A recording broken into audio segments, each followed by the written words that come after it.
Hello students, आज हम लोग बात करेंगे दो तीन टॉपिक्स पे। सबसे पहला टॉपिक तो ये है कि position time graph for acceleration motion.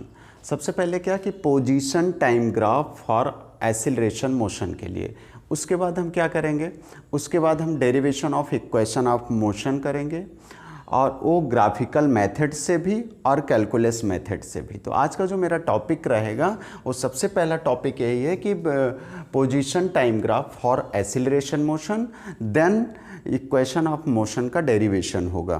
तो यहाँ से देखते हैं कि सबसे पहले कि जैसे ही एक्सीलरेशन की बात करते हो बेटा, जब भी एक्सीलरेशन की बात करते हो, नॉर्मली एक्सीलरेशन की बात करते हो तो आप बोलते हो कि the rate of change of velocity, the rate of change of velocity, उसी को क्या बोलते हैं, एक्सीलरेशन बोलते हैं। तो यहाँ पे जो ग्राफिकल रिप्रेजेंटेशन है तीन केसेस में यहाँ पे किया जा रहा है। नंबर एक क्या होता है, uniform positive acceleration, uniform negative acceleration और जीरो एक्सीलरेशन। अब यहाँ पे देखो क्या चीज़ होता है कि पॉजिटिव एक्सीलरेशन और नेगेटिव एक्सीलरेशन और जीरो एक्सीलरेशन। तो देखिएगा, सबसे पहले ही चीज़ फिर से मैं बोल रहा हूँ कि एक्सीलरेशन का सेंस हो जाता है कि rate of change of velocity, velocity में चेंज हो रहा है with respect to time, time के रिस्पेक्ट में वेलोसिटी में चेंजेस आ रहे हैं। लेकिन पॉजिटिव का सेंस क्या हो जा रहा है कि जो वेलोसिटी में चेंज आ रहा है विद रिस्पेक्ट टू टाइम वो कंटिन्यूसली इसको ध्यान देना है कि इसका सेंस फिर से ध्यान देना कि एक्सीलरेशन मीन्स क्या होता है कि change in velocity with respect to time, time के रिस्पेक्ट में वेलोसिटी में चेंज आ रहा है। बट जहाँ पॉजिटिव लग जाता है, पॉजिटिव का सेंस हो रहा है कि जो चेंज इन वेलोसिटी हो रहा है वो इंक्रीज होता जा रहा है, इंक्रीज होता जा रहा है। ये चीज़ होता है जैसे कोई गाड़ी है कि 40 की स्पीड में चल रही है, थोड़ी देर बाद 50 देखते हैं, फिर अचानक से 60, 65, 90, इस तरीके से उसमें कंटिन्यूस चेंजेस हमको दिखते हुए जा रहे हैं, ये चीज़ होता है। लेकिन जैसे ही निगेटिव एक्सीलरेशन की बात करते हो तो यहाँ पे भी एक्सीलरेशन का सेम वही सेंस कि the rate of change of velocity, velocity में change with respect to time. लेकिन निगेटिव का सेंस हो जाता है कि जो यहाँ पे इंक्रीज होता हुआ जा रहा था चेंज इन वेलोसिटी, अब वही निगेटिव में चेंज इन वेलोसिटी डिक्रीज होता हुआ जाएगा। इस चीज़ को ध्यान देना है, ठीक है ना। और यहाँ पे क्या हो जाता है, zero acceleration, acceleration means rate of change of velocity, लेकिन ये क्या है, ये जीरो है। जीरो का इन द सेंस क्या हो गया कि एक अपने यूनिफॉर्मली ये मूव कर रहा है, एक कांस्टेंट पोजीशन मेंटेन करके चल रहा है। जीरो मीन्स क्या हो गया, अब यहाँ से zero acceleration means rate of change of velocity acceleration हुआ और वो कह रहा हो जीरो है, मीन्स वहाँ पे जो change in velocity with respect to time है वो क्या हो रहा है, जीरो हो रहा है। तो सबसे पहले देखिएगा यहाँ से इस चीज़ को, एक ग्राफ क्या हुआ कि ये ग्राफ आपको शो हो रहा है कि एक चेंज इन वेलोसिटी, वेलोसिटी में चेंजेस हो रहे हैं और इंक्रीज होते हुए जा रहे हैं। देखो ये चेंजेस का सेंस यहाँ पे आ गया। दूसरा क्या होता है, अगर इन पॉजिटिव एक्सीलरेशन की बात करते हैं, अब यहीं पे हम निगेटिव एक्सीलरेशन की बात करते हैं। देखो इस टर्म पे अगर इसको देखते हैं निगेटिव एक्सीलरेशन, तो यहाँ से सेम वही भैया, इसको कर देते हो पोजीशन के सेंस में, ए पोजीशन, और यहाँ पे इसको टाइम से डिनोट करते हो इस चीज़ को। अब यहाँ से जो ये ग्राफ बनेगा, एक ग्राफ ऐसे बनता है, ऐसे यहाँ पे ये चीज़ हो जाता है। तो यहाँ से इसका ओरिजिन ओ और यहाँ पे x नॉट एक पोजीशन दे दिया गया। यहाँ पे जो एक्सीलरेशन हो रहा है that is called negative acceleration, इसको निगेटिव एक्सीलरेशन बोलते हैं। क्लियर ना, यहाँ से हो गया। अब इसके बाद थोड़ा सा और आगे चलते हैं। जैसे ही हम अभी यहाँ पे बात कर रहे थे जीरो एक्सीलरेशन के बारे में, तो देखो जीरो एक्सीलरेशन क्या होता है, इस चीज़ को देखो यहाँ से, अब ये चीज़ आ गया। फिर वही चीज़, इसको क्या बोलते हो, इसको पोजीशन के टर्म में लेते हो, ये क्या हो जाता है, टाइम के टर्म में आ जाता है। अब यहाँ से ज़ीरो, थोड़ी सी पोजीशन से यहाँ पे एक्स नॉट, अब यहाँ से इसका जो हो जाएगा ये चीज़, ये हो जाएगा कांस्टेंट। जब भी कोई स्ट्रेट लाइंस इस तरीके से जाती हैं तो हमेशा यूनिफॉर्म शो करती है। क्या शो करती है, यूनिफॉर्म शो करती है। और ये जो कर्व जा रहा है, कर्व का मीन्स हो रहा है कि चेंजेस हो रहे हैं, वेलोसिटी में चेंज हो रहा है, बट कहाँ पे हो रहा है, अब ये अपवर्ड डायरेक्शन में जा रहा है तो ये इंक्रीज हो रहा है, यहाँ से क्या हो रहा है, ये कंटिन्यूस डिक्रीज हो रहा है। तो ये तीनों क्या होते हैं, एक ग्राफ होते हैं। ग्राफ किसके होते हैं, यूनिफॉर्म पॉजिटिव एक्सीलरेशन के, यूनिफॉर्म नेगेटिव एक्सीलरेशन एसिलरेशन के और ज़ीरो एसिलरेशन के होते हैं। क्लियर ना? तो ये तीनों ग्राफ थे, बड़े इंपॉर्टेंट होते हैं, कभी कभी उसमें क्या कहते हैं एग्जाम्स में दे देते हैं और डायरेक्ट इसको पूछते हैं। देखिएगा, अब ये तो यहाँ पे इसका ग्राफिकली रिप्रेजेंटेशन था। हमें सिर्फ समझना क्या है कि एसिलरेशन, कौन सा एसिलरेशन, पॉजिटिव है, निगेटिव है या ज़ीरो है, इसका सेंस समझना है बस, और कुछ भी नहीं होता है। चलो ठीक है, अब आगे चलते हैं। हमने कहा कि derivation of equation of motion, तो सबसे पहले आप छोटी क्लासेस में भी पढ़ चुके हो कि there are 3 types of equation of motion. अब जो 3 types of equation of motion होते हैं उसको सबसे पहले एक बार रिमाइंड करो बेटा। क्या होता है? v is equal you plus A T, ये चीज़ हो जाता है। सेकेंड में क्या हो जाता है? s is equal U T plus half A T square हो जाता है। सेकेंड थर्ड क्या हो जाता है? v square is equal you square plus 2as हो जाता है। ये हमारे 3 इक्वेशंस ऑफ मोशन होते हैं। इसमें ध्यान देना है सबसे पहले कि जो v होता है, v with the final velocity, u with the initial velocity, a as a acceleration here and t with the time taken by the object, a object के थ्रू। अब s क्या होता है? s एज अ डिस्टेंस, कौन सा distance? Which is covered by the object, जो object के through covered किया जाता है वो चीज़ होता है। बाकी इसमें सारी चीज़ें दिख रही हैं कि ये है क्या चीज़। अब इसका हम डेरिवेशन करेंगे। डेरिवेशन 2 तरीके से करेंगे, एक तो कैलकुलस मेथड से करेंगे और दूसरा क्या करेंगे कि ग्राफिकल मेथड से करेंगे। इसको बोलते हैं कि ग्राफिकल रिप्रेजेंटेशन इसका कैसे होता है उस चीज़ को दिखाएंगे। अब इसी के आगे जैसे अभी मैंने बताया कि अब हम लोग इक्वेशन ऑफ मोशन, तीनों इक्वेशन ऑफ मोशन का डेरिवेशन करेंगे। तो तीनों इक्वेशन ऑफ मोशन का एक बार कैलकुलस मेथड से, फिर ग्राफिकल मेथड से। सबसे पहले कैलकुलस मेथड से करते हैं। यहाँ पे सबसे पहला जो इक्वेशन ऑफ मोशन होता है उसमें क्या होता है? Velocity attend bye a particle after time t। चलो ठीक है, यहाँ पे दिया गया कि टाइम, अगर हम सपोज करते हैं लेट dv, सपोज दैट बेटा dv with the change in velocity in time यहाँ पे हुआ, देन द एक्सीलरेशन, इसके बाद क्या होता है? Then the acceleration of the particle, acceleration of the particle.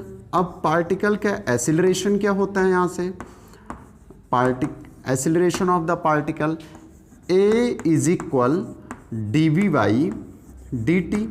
अब एक चीज़ है यहाँ पे जो कैलकुलस, यहाँ पे इसको जो पढ़ने से पहले मैंने आपको सबसे पहले मैथमेटिकल टूल्स पढ़ाया हुआ है, और मैथमेटिकल टूल्स में मैंने आपको बताया कि वहाँ पे सबसे पहले ध्यान देना है कि वहाँ पे डिफ्रेंशिएशन वहाँ से पढ़ना है, इंटीग्रेशन पढ़ना है। और मैंने बोला कि जिसको डिफ्रेंशिएशन और इंटीग्रेशन नहीं आता है वो फिजिक्स, पूरी की पूरी फिजिक्स में हमें डिफ्रेंशिएशन, इंटीग्रेशन, ट्रिग्नोमेट्री, अलजेब्रा ये सब यूज़ होता है।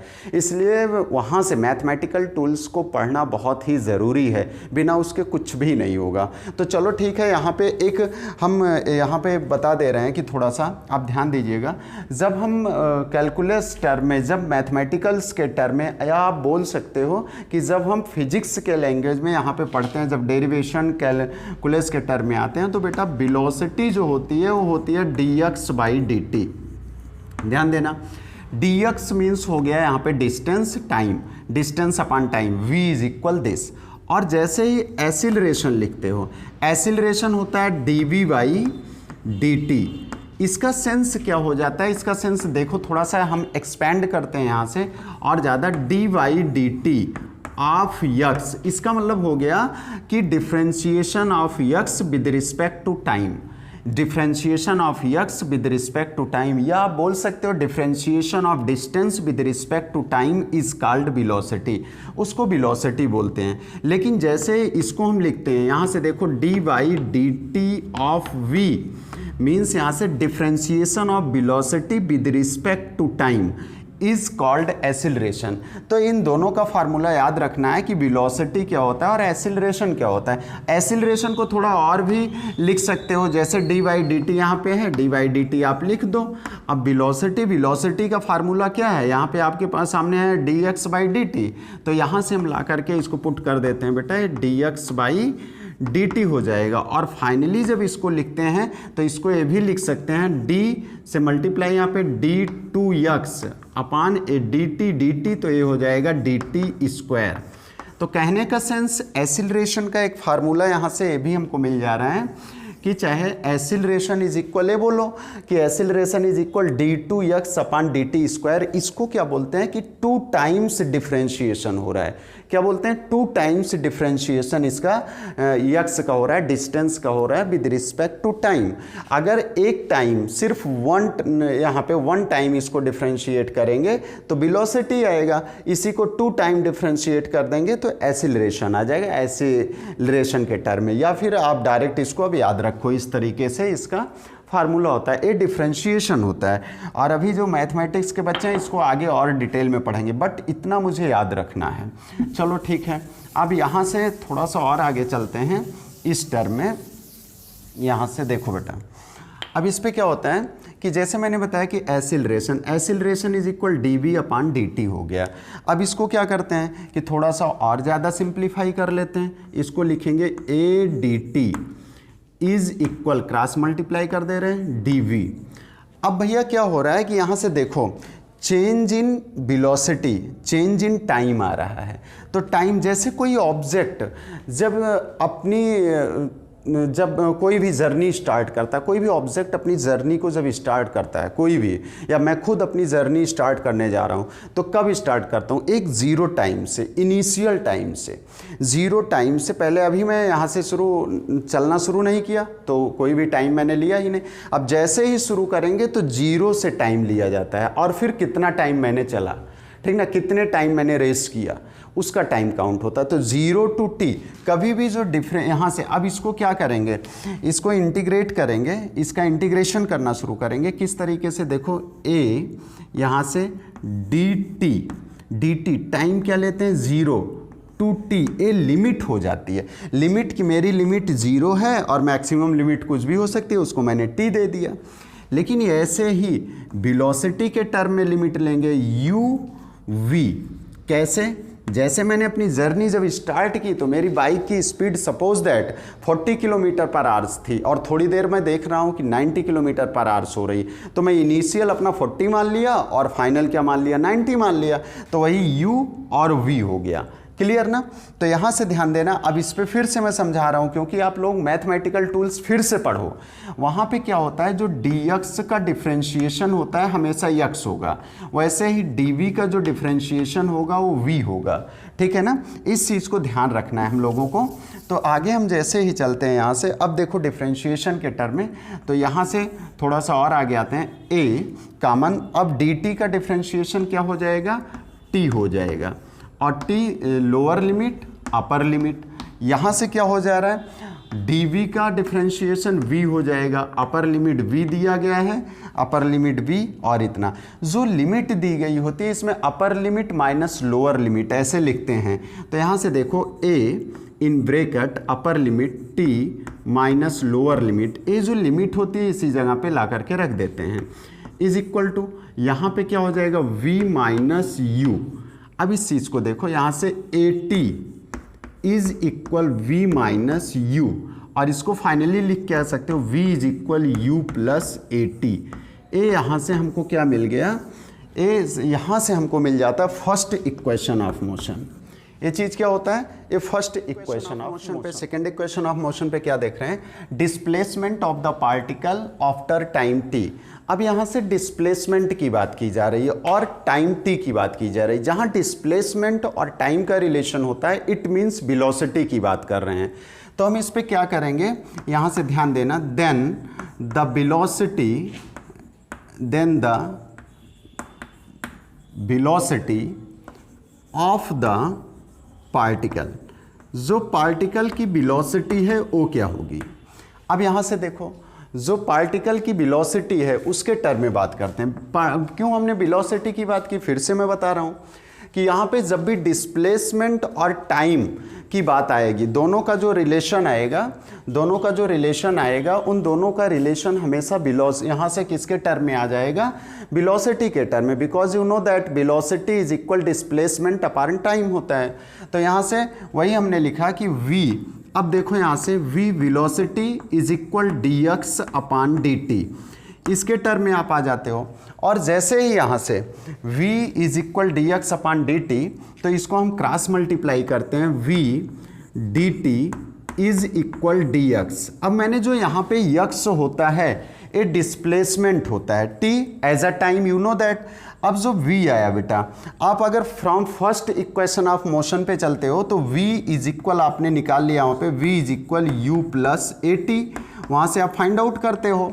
तो यहाँ से ला करके हम फर्स्ट इक्वेशन ऑफ मोशन से इसकी वैल्यू ला करके यहाँ पे पुट कर देंगे। क्या रखेंगे? u plus A T, u plus A T into D T is equal D x. अब इसके बाद यहाँ पे एक स्टेप यहाँ पे भी आ गए, u plus A T into D T is equal this. अब इसके बाद क्या करेंगे, हम यहाँ पे लिमिट लेते हैं। लिमिट क्या? अब देखो लिमिट क्या, पहले इसको ओपन कर दो। ओपन का सेंस ये हो गया, यहाँ से जैसे ही ओपन करते हैं तो हमें क्या मिल जाएगा, u D T plus A T D T is equal D x. अब हमें क्या मिल जा रहा है, यहाँ से जैसे इस ब्रैकेट को ओपन करते हो, u D T plus A T D T is equal D x. अब हम लिमिट लेने का काम करेंगे। यहाँ से देखो u बेटा क्या हो जाएगा, और हाँ देखना इंटीग्रेशन करते समय अब क्या करेंगे, now we integrate in both side. लेकिन इंटीग्रेशन करते समय इतना ज़रूर ध्यान देना, जैसे u डी टी दिया गया कि जो भी इंटीग्रेशन होगा वो t के रिस्पेक्ट में होगा, यहाँ पे भी जो भी इंटीग्रेशन होगा वो t के रिस्पेक्ट में होगा। लेकिन अब u और dt दोनों अलग अलग चीज़ हो गई, तो u को बाहर ले लेंगे। यहाँ पे क्या होगा, t और dt दोनों सेम, ये भी टाइम है ये भी टाइम है, तो इस t का इंटीग्रेशन क्या होगा विद रिस्पेक्ट टू दिस, तो इसलिए a बाहर हो जाएगा। यहाँ u एक constant term, a as a constant term, इसको बाहर ले लेते हैं। तो अगले स्टेप में देखिएगा इसे, यहाँ से u बाहर लेते हैं, बट इन ब्रैकेट dt। अब dt का जो लिमिट होगा वो 0 टू t, मैंने जैसे अभी बताया पिछले वाले इक्वेशन में कि हमेशा टाइम का जो लिमिट होगा वो 0 टू t होगा बेटा। यहाँ से प्लस a बाहर हो जाएगा, यहाँ से t dt अब 0 टू t हो जाएगा, is equal D x. D x की लिमिट मैंने बताया, डिस्टेंस की लिमिट 0 टू s लेते हैं, ऐसे 0 टू s, कि मैंने जो स्टार्ट किया अपनी जर्नी वो कहाँ से किया, 0 से किया, कुछ दूर तक हम गए।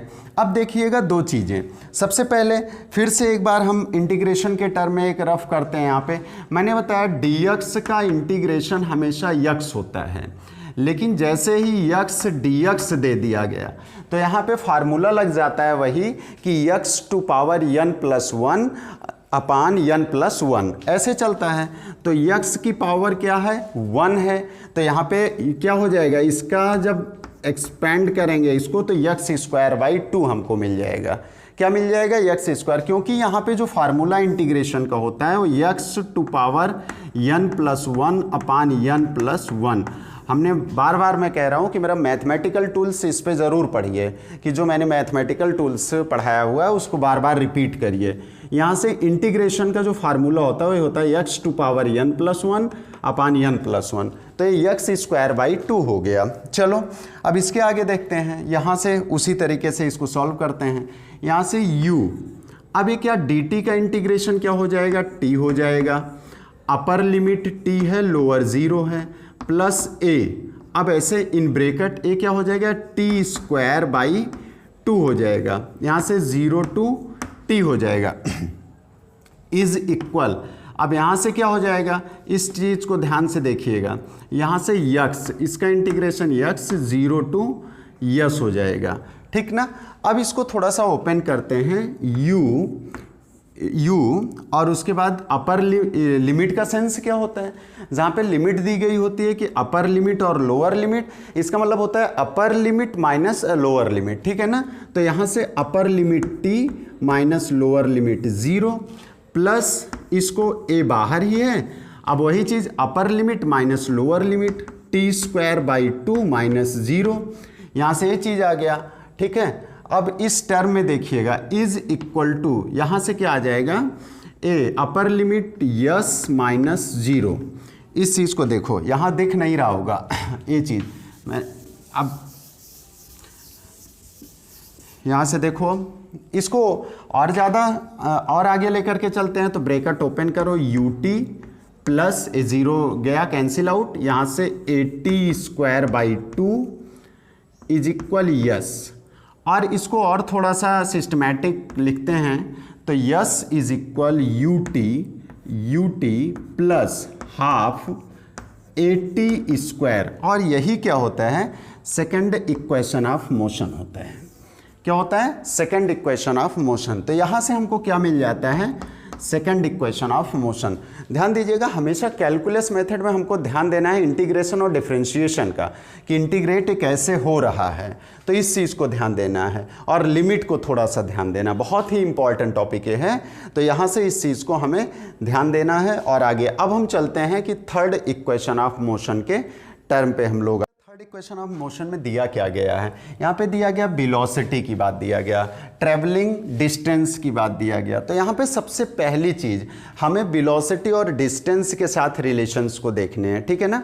तो यहाँ पे हम क्या करते हैं कि सबसे पहले वेलोसिटी इज इक्वल क्या होता है, देखो वेलोसिटी इज इक्वल dx/dt होता है। क्या होता है, dx/dt होता है। अब इसमें देखो हमें क्या करना है कि ध्यान दो बेटा, इसके आगे इसमें हम मल्टीप्लाई कर देते हैं। अब अपने से मल्टीप्लाई, मैंने आपको बताया कि हम दो तरीके से सॉल्व करते हैं, एक बार नोन से अननोन चलते हैं और एक बार अननोन से नोन चलते हैं, ठीक है ना। इसका मतलब क्या होता है, वही अभी जो मैंने बताया कि नोन से अननोन का सेंस ये हो गया कि कोई क्वेश्चन दिया गया, उसको सॉल्व करके उसका आंसर लाना है। तो क्या हो गया कि नोन से अननोन, आंसर मुझे अननोन है, ठीक, फाइंड आउट करना है। लेकिन अननोन से नोन का सेंस क्या हो गया, जैसे मैंने बताया कि sum of angle of triangle is equal 180 degree. अब तुम्हें पता है कि ट्रायंगल के तीनों एंगल का जो सम है वो 180 डिग्री होता है। अब 180 डिग्री हमको लेके आना है, कैसे लेके आना है, एडजस्ट तुम करो, एडजस्ट मैं करूं,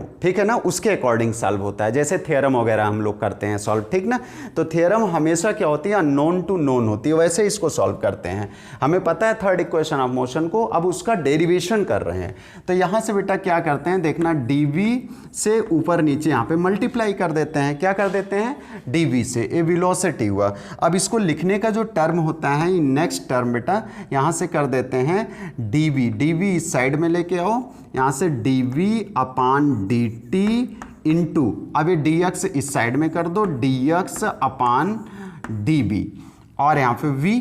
तो भैया एक चीज़ और ध्यान दो कि ये जो dv/dt होता है, मैंने अभी बताया था फार्मूला एसिलरेशन का होता है, acceleration is equal velocity upon time. तो इसको क्या लिख दोगे, यहाँ से एसिलरेशन इंटू यहाँ से dx/dv और यहाँ से v। अब इसको क्रॉस मल्टीप्लाई कर देते हैं, इसको ध्यान देना। अब क्रॉस मल्टीप्लाई करेंगे तो यहाँ से आ जाएगा, जैसे ही क्रॉस मल्टीप्लाई करते हो तो v dv इज इक्वल यहाँ से a dx। अब इसको क्या होता है, ये जो इक्वेशन है, now we integrate in both side. अब इसका इंटीग्रेशन करते हैं, v dv is equal a dx। अब यहाँ से जो इसकी लिमिट भी लेते हो, लिमिट क्या ले लोगे, u टू v, और यहाँ पे एसिलरेशन का, जैसे एसिलरेशन की तो यहाँ पे होगी, इसको क्या करेंगे, इसको ऐसे भी लिख सकते हैं। अब देखो बेटा यहीं पे एक चीज़ ध्यान से देखो, यहाँ a dx दिया गया, तो एसिलरेशन का integration with respect to x तो होगा नहीं, तो a को क्या करते हैं यहाँ पे एज अ कॉन्स्टेंट टर्म लिख देते हैं, a को बाहर लिख देते हैं, ठीक है। अब dx का क्या हो जाएगा, 0 टू यस, ऐसे लिखेंगे 0 टू यस। अब इसको इंटीग्रेट करेंगे v dv, तो v का हो जाएगा इंटीग्रेशन v²/2, यहाँ से देखो v²/2 और upper limit v, lower limit u is equal, a बाहर है बेटा यहाँ पे, और dx का हो जाएगा x 0 टू यस। ये चीज़ हो गया, क्लियर ना। और अपर लिमिट माइनस लोअर लिमिट, ये टर्म आगे चलेगा ही, यहाँ से रखो अपर लिमिट जैसे रखोगे v²/2 माइनस यहाँ से v रख दिए, अब u रख दोगे, u²/2 इज इक्वल, a बाहर है, यहाँ से यस माइनस ज़ीरो, तो यहाँ से आ जाएगा v² - u²/2 is by 2 is equal A S V square minus U square is equal to A S R. इसको और ऐसे लिख सकते हो V square by U square plus 2as। ये होता है बेटा थर्ड इक्वेशन ऑफ मोशन। यहाँ से ये चीज़ आ गया हमारा क्या, थर्ड इक्वेशन ऑफ। तीनों इक्वेशन का जो डेरिवेशन था ये बाई कैलकुलस मेथड, ये यहाँ से फाइनल हो गया, ठीक ना। अब हम बात करेंगे equation of motion by graphical method. Graphical method से बात करेंगे। सेम वही तीनों इक्वेशन ऑफ मोशन को हम कैलकुलस से भी शो करते हैं, प्रूफ करते हैं, और यहाँ से भी। तो चलो देखो यहाँ पे velocity attend after time t, जो सबसे पहला इक्वेशन ऑफ मोशन होता है वो किसको, वेलोसिटी और t के टाइम के रिलेशन में होता है। इसका सेंस क्या होता है कि एक्सीलरेशन ऑफ द पार्टिकल, यहाँ पे acceleration of the particle is denoted by a and that is equal to, ये जो इक्वल होता है एक्सीलरेशन ऑफ ये होता है स्लोप ऑफ दिस, इस स्लोप के, किस स्लोप के, मीन्स यहाँ से स्लोप ऑफ, यहाँ से वीटी ग्राफ के स्लोप के अकॉर्डिंग यहाँ से क्या होता है, ये चीज़ एक्सीलरेशन होता है। इसका एक्सीलरेशन तो चेंज इन वेलोसिटी हो रहा है इसके ग्राफ के। अब भैया इसको क्या, स्लोप को क्या, अगर यहाँ पे मैंने एंगल ले लिया थीटा है तो इसको क्या लिख सकते हैं, टैन थीटा।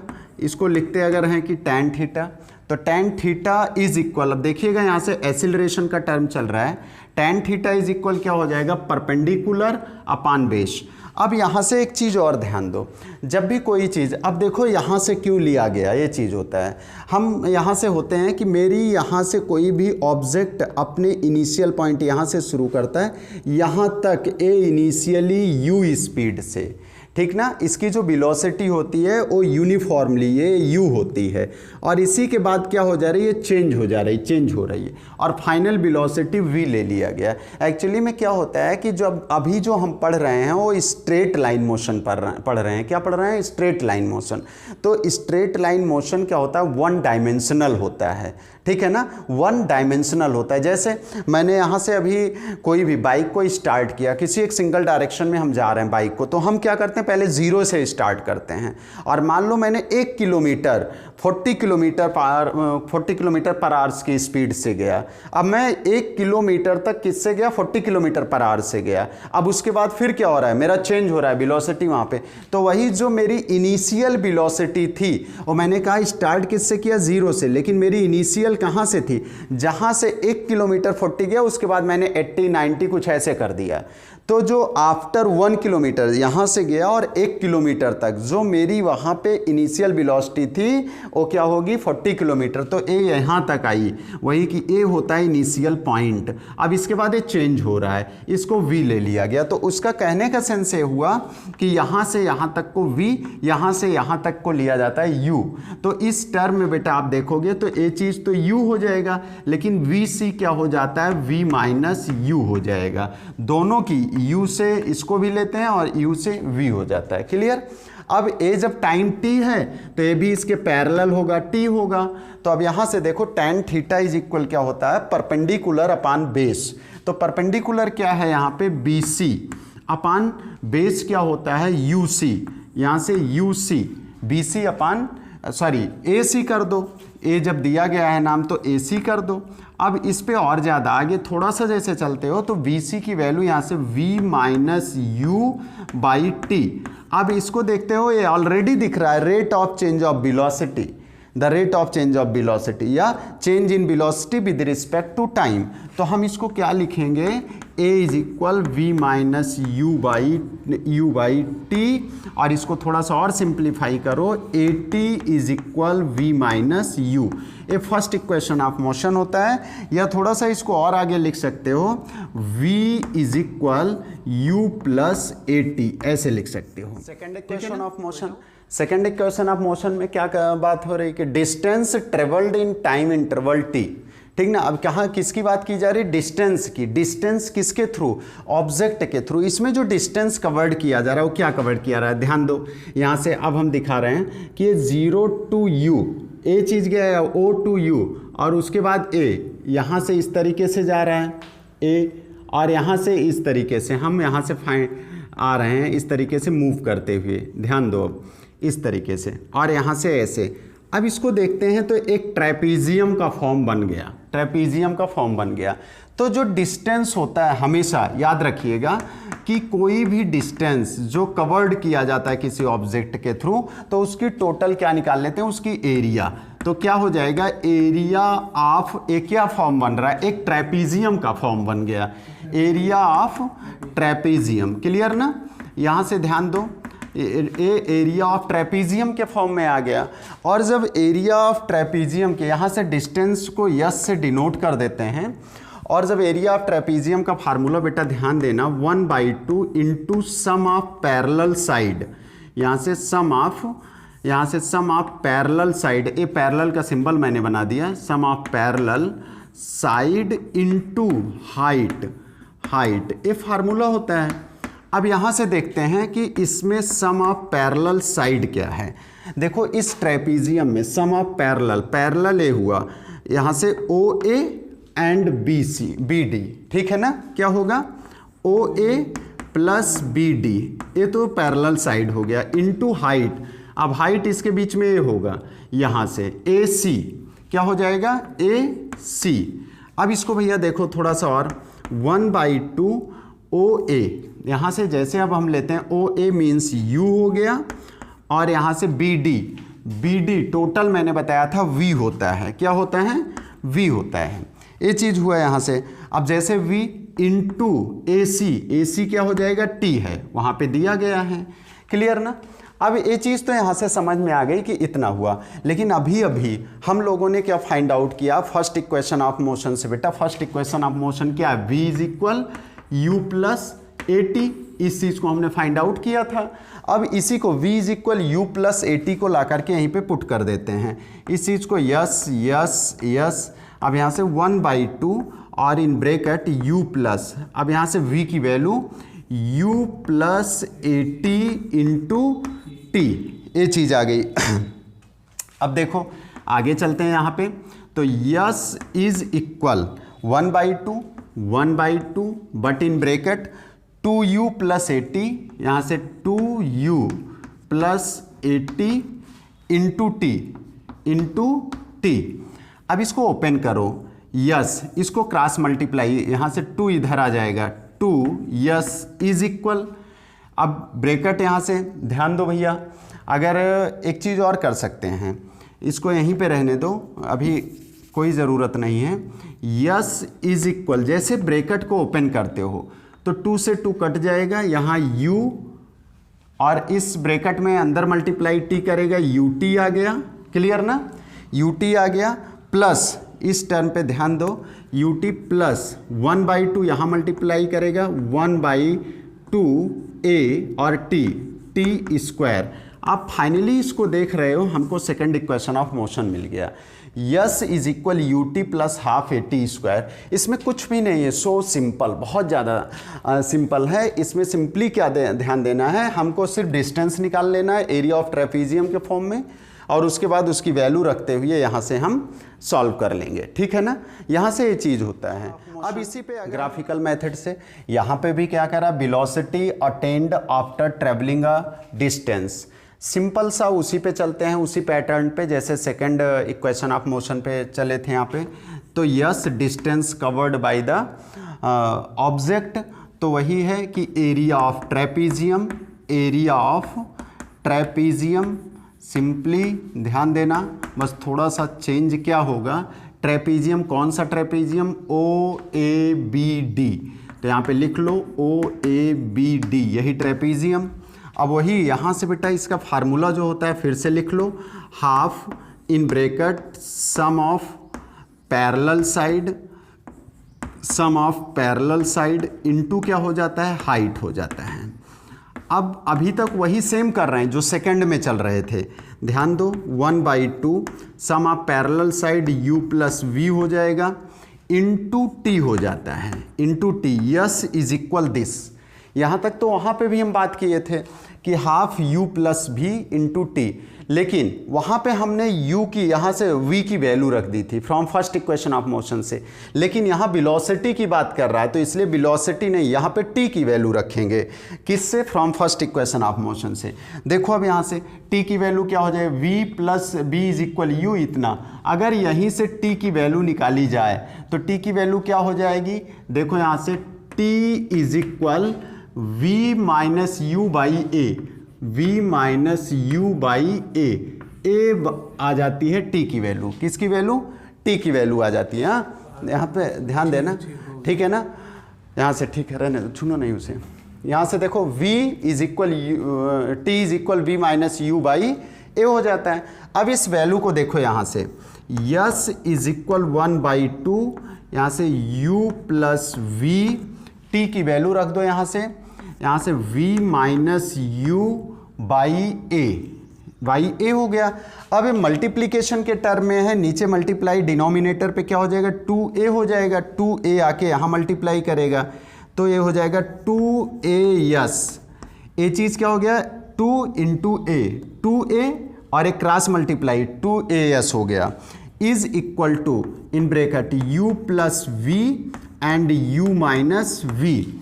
और यहाँ से आगे देखो, इसके बाद 2as इज इक्वल, अब u plus B, u minus B, एक क्या हो जाएगा, u स्क्वायर माइनस, सॉरी हाँ u plus B and u minus B, sorry v minus U है। यहाँ से ध्यान दो बेटा, इतना v माइनस यू, तभी मैं सोचा क्या हो गया। यहाँ से क्या हो जाएगा, v square minus U square, ये चीज़ हो गया। और सिंप्लीफाई कर लो, इसको लिख सकते हो v square is equal you square plus 2as। ये थर्ड इक्वेशन ऑफ मोशन हुआ, ठीक है ना। यहाँ से थर्ड इक्वेशन ऑफ मोशन। तो यहाँ से मेरा फिनिश होता है कि derivation of equation of motion by graphical method और बाय कैलकुलस मेथड, तीनों के टर्म से, ग्राफिकल और कैलकुलस के टर्म से, दोनों से हमारा ये फिनिश हो जाता है।